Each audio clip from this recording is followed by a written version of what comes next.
Assalamualaikum ma'am. Hari ini kumpulan kami akan membuat pembentangan tentang susun masa etika dan peradaban berdasarkan pra-kolonial, kolonial dan pasca-kolonial.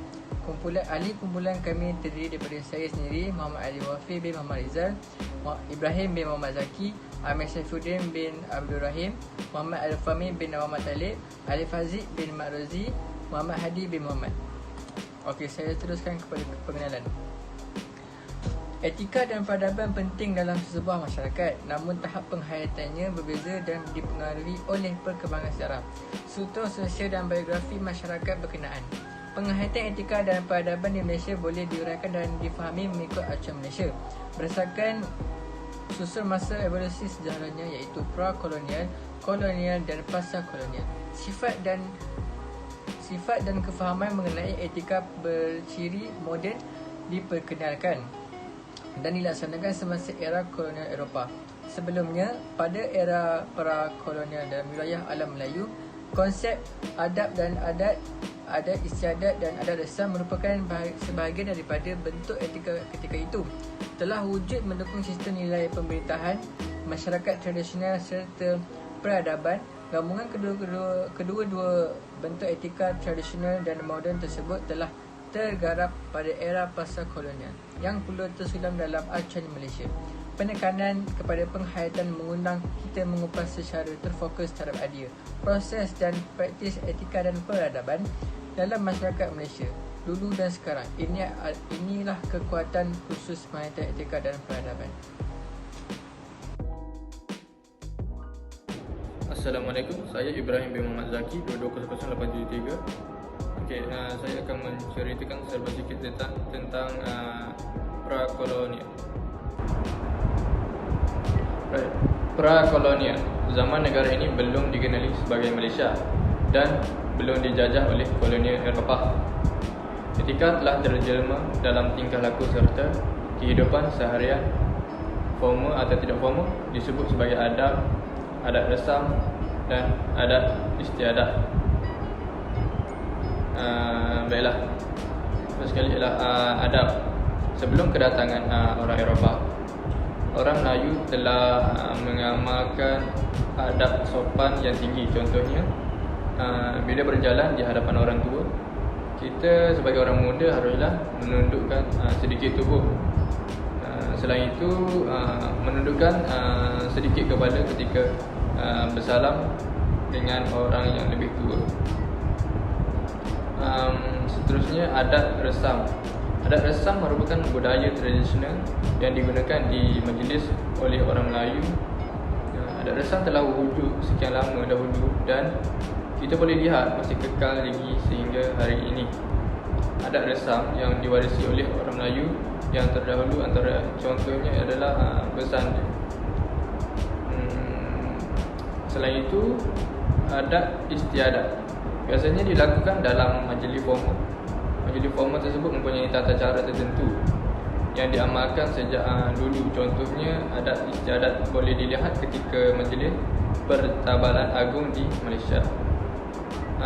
Tersebut antara adat resam, adat istiadat yang diamalkan sejak sekian lama. Terima kasih. Nama saya Amir Saifuddin bin Abdul Rahim, nombor metrik 22000874. Okey, pada zaman yang berikutnya ialah zaman kolonial.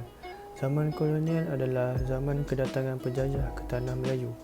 Maka adat resam secara tak langsung akan berubah. Jadi di sini adanya perkataan etika, etos dan etiket. Zaman kolonial adalah zaman negara kita dijajah sama ada oleh British, Jepun, Portugis dan Belanda. Secara tidak langsung, etika yang dibawa oleh penjajah telah terbentuk dari segi perpakaian, cara percakapan, cara pemakanan, pentadbiran dan ketuanan. Contohnya, cara makan. Makan masyarakat Melayu dahulu tradisional makan dengan menggunakan tangan. Dan apabila penjajah sudah datang, maka adat tersebut telah bertukar dengan makan menggunakan sudu dan garpu. Dari segi pakaian pula, Masyarakat kaum Melayu dahulu yang memakai pakaian baju Melayu ataupun baju kebaya, dan apabila penjajah sudah datang, maka cara berpakaian telah bertukar dengan berpakaian kemeja ataupun skirt. Dari segi pentadbiran pula, pentadbiran juga telah berubah daripada dahulunya pentadbiran normal dan pentadbiran tradisional, dan selepas itu, selepas penjajah datang ke tanah Melayu, maka pentadbiran itu telah berubah mengikut pentadbiran penjajah itu sendiri. Assalamualaikum warahmatullahi wabarakatuh. Nama saya Muhammad Airul Fahimi bin Muhammad Talib. Nombor matrik 22000871. Okey, hari ini saya ingin kongsikan sedikit mengenai Pasca Kolonial. Okey, Pasca Kolonial lahir akibat kewujudan kesusasteraan Commonwealth, di mana kesusasteraan Commonwealth ini diguna sebagai alat penerusan dominasi kolonial dalam wacana kolonial dahulu. Oleh itu, warga tanah jajahan menolak peranan kesusasteraan Commonwealth.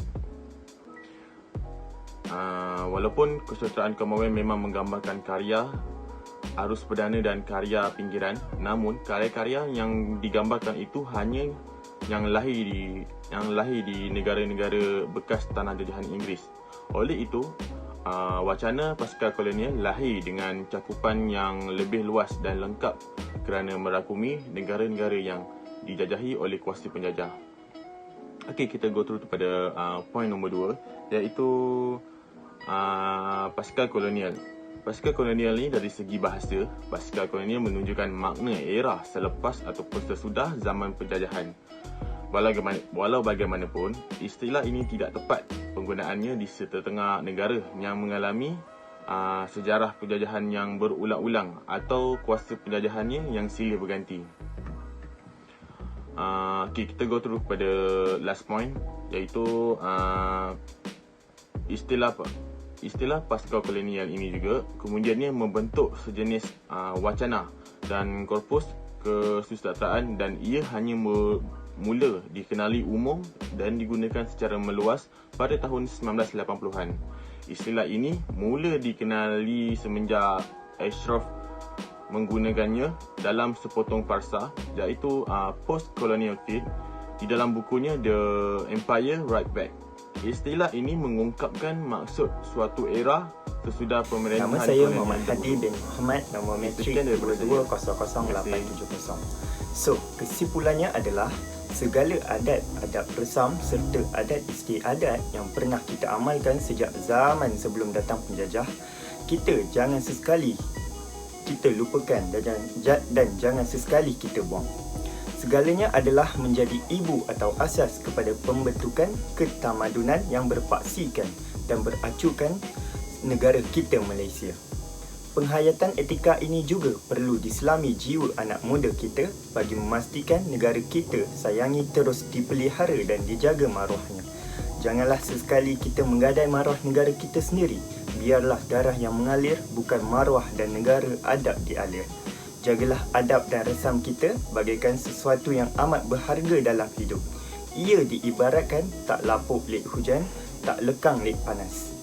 Adab dipelihara, negara tertegak, peradaban terbilang. Sekian, terima kasih. Assalamualaikum warahmatullahi wabarakatuh.